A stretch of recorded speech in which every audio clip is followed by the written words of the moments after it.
बिस्मिल्लाहिर्रहमानिर्रहीम। अस्सलाम वालेकुम। इजी होम्योपैथी में हमारा आज का मौजू है मम्स, या इसको हम आम अल्फाज में, आम फहम अल्फाज के अंदर कान पेड़े भी कहते हैं। ये मम्स जो है एक वबाई मर्ज है, और इसके लिए कोई स्पेसिफिक रीज़न नहीं है। आमतौर पर वबाई मर्ज है और एक शख्स से दूसरे शख्स को ट्रैवल कर सकता है। ट्रांसफरेबल वायरस है। ये मम्स जिस वायरस से होता है उसको हम आसान फहम अल्फाज में, जब आप डॉक्टर के पास जाएंगे वो भी आपको यही कहेगा कि ये मम्स वायरस है। और ये ट्रैवल किस किस तरह से करता है? ये मुंह से और नाक से ट्रैवल करता है, क्योंकि हमारा ये मुंह के अंदर जो सलाइवा है, सलाइवा तीन तरह के ग्लैंड से मिलकर बनता है। एक होता है सबलिंगुअल ग्लैंड, दूसरा होता है सबमैंडिबुलर ग्लैंड, और तीसरा होता है पैरोटाइड ग्लैंड। ये तीन ग्लैंड से मिलकर हमारा सलाइवा मुंह के अंदर, जिसे हम थूक कहते हैं, थूक बनता है। ये जो मम्स वायरस है ये पैरोटाइड ग्लैंड के ऊपर अटैक करता है। ये तीन मुख्तलिफ जगह पे होते हैं, कि यहाँ पे होता है, कि यहाँ पे, और ये जो पैरोटाइड ग्लैंड है ये कान के करीब तरीन होता है।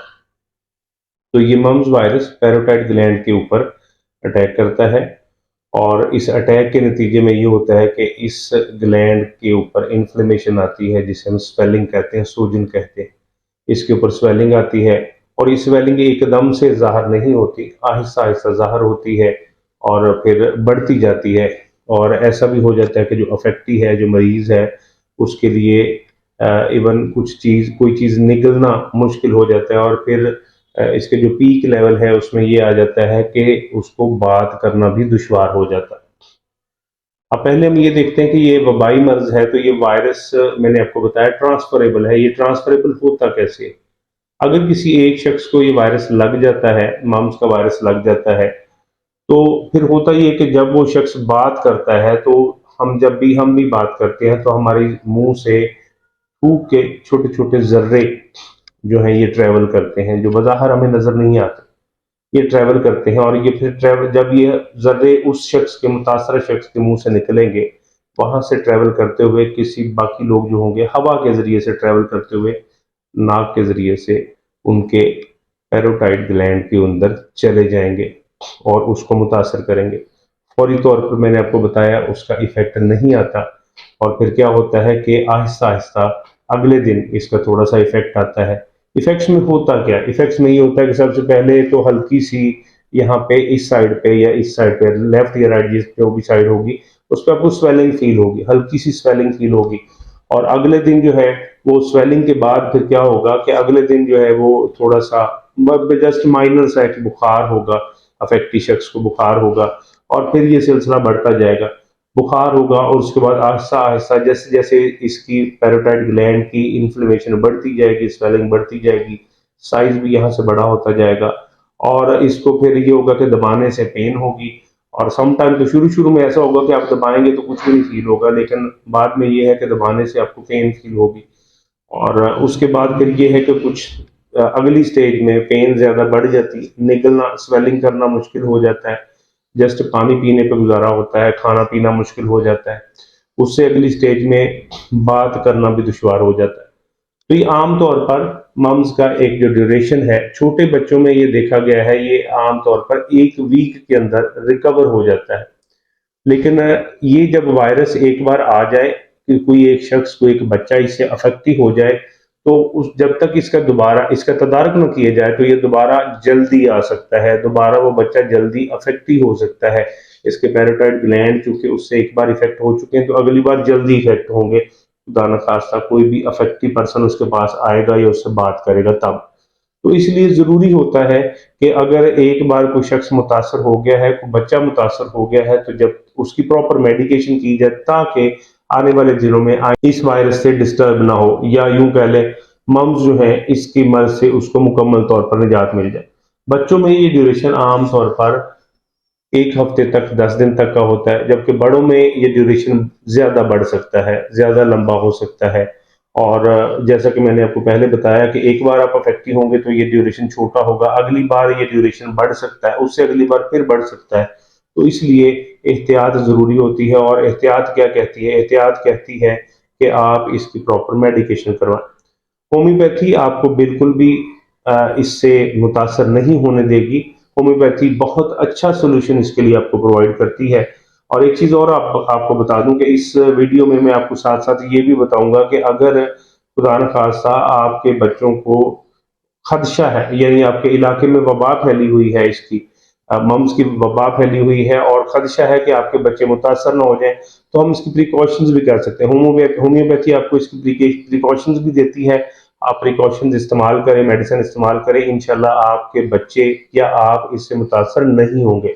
आमतौर पर जब ये वबा आती है तो स्कूल में क्या होता है, स्कूल में अगर फर्ज करें वबा आ गई है, एक बच्चे को लगी है, तो जो नॉर्मल एक कैलकुलेशन की जाती है, उस कैलकुलेशन के अकॉर्डिंग 100 to 150 स्टूडेंट्स जो हैं वो उससे अफेक्ट ही हो सकते हैं, क्योंकि उन बच्चों ने ब्रेक में इकट्ठे खेलना, चलना फिरना इकट्ठे, बातें करनी, बच्चों को बिल्कुल भी आइडिया नहीं होता, तो चीजें भी शेयर कर लेते हैं। तो इस तरह से आपको अगर ये पता चल जाए कि आपके बच्चे के स्कूल में ये मम्स की वबा है या आपके इलाके में वबा है, तो आप प्रिकॉशंस भी कर सकते हैं। मैं इंशाल्लाह इसमें इसी वीडियो में आपको प्रिकॉशनरी मेडिसिन भी बताऊंगा।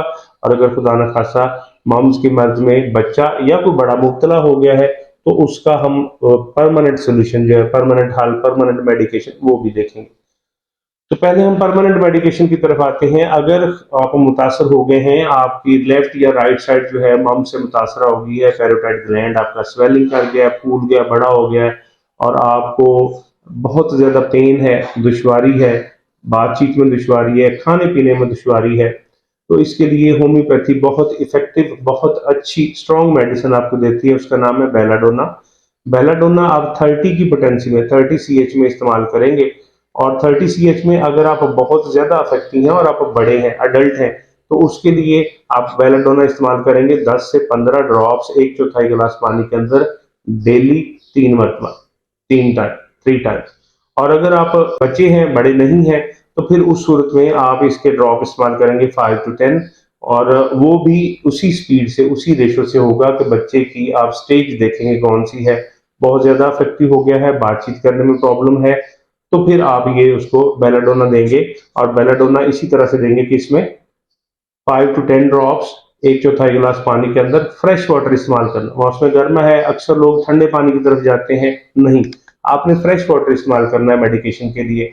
फ्रेश वाटर में लें और खाने का वक्फा जरूर डालें। ये ना हो कि खाना खा के ही फौरन इस्तेमाल कर लें, उसमें कम से कम आधे घंटे का मार्जिन आपने जरूर रखना है। एक मेडिकेशन, एक दवाई आपने बेलाडोना इस्तेमाल करनी है। दूसरी इसके साथ आपने इस्तेमाल करनी है, उसका नाम है कैलकेरिया फ्लोर। कैलकेरिया फ्लोर आपने लेनी है 6x के अंदर। 6x में बायोकेमिक है, आपको छोटी छोटी टैबलेट्स मिलेंगी, मार्केट से आप ले सकते हैं, जर्मन ले सकते हैं, पाकिस्तान, जो आपका दिल करे। तो ये कैलकेरिया फ्लोर लें 6x के अंदर। और बड़ों के लिए, अडल्ट के लिए इसकी डोज है 6 tablets thrice a day. 6 tablets आपने 3 टाइम लेनी है, सुबह दोपहर शाम। छोटे बच्चों के लिए 3 टैबलेट्स आपने लेनी है और तीनों टाइम ही लेनी है, उसकी सीवियरनेस के हिसाब से, आपका मसला कितना ज्यादा शदीद है। और अगर आप खुदा न खास्ता आपके बच्चे के स्कूल में, आपके इलाके में इसकी वबा है, आपको पता चला है आपके गली मोहल्ले में इसकी वबा है, घबराने की बिल्कुल बिल्कुल भी जरूरत नहीं है। हमारे पास इसकी बहुत अच्छी होम्योपैथी मेडिसिन देती है। और ये पैरोटाइड ग्लैंड की मुनासबत से ही उसका पैरोटाइडिनम इस मेडिसिन का नाम है। ये पैरोटाइड ग्लैंड से ही बनाई गई है, इसी से इसका हल निकाला गया है। तो पैरोटाइडिनम ये आपने लेनी है मदर टिंचर के अंदर, और इसको मदर टिंचर में लेंगे और इसके आपने लेने 10 ड्रॉप्स 1/4 गिलास पानी के अंदर। ये आपने प्रिकॉशंस के तौर पर डेली 1 मरतबा लेने हैं, आपने सिर्फ पैरोटाइडिनम लेने हैं, मदर टिंचर में लें, और इसके 10 कतरे 1/4 गिलास पानी के अंदर मॉर्निंग के टाइम आप ले लें। और 3 दिन इस्तेमाल कर काफी है, 3 दिन आप इस्तेमाल करेंगे, इंशाल्लाह आपके बच्चे जो हैं इस वबा से, इस मर्ज से महफूज रहेंगे। और अगर आप भी इस्तेमाल करना चाहें तो आप भी अडल्ट भी कर सकते हैं, लेकिन अडल्ट के लिए डोजेज जो होगी वो 6 दिन के लिए होगी। साइज, पोटेंसी सेम रहेगी, ड्रॉप्स भी उतने ही रहेंगे। अगली बार किसी नई वीडियो के साथ, कुछ नई अलामात के साथ, किसी नए मसले के साथ आपकी खिदमत में हाजिर हूंगा। तब तक के लिए इजाजत दीजिए। अल्लाह हाफिज।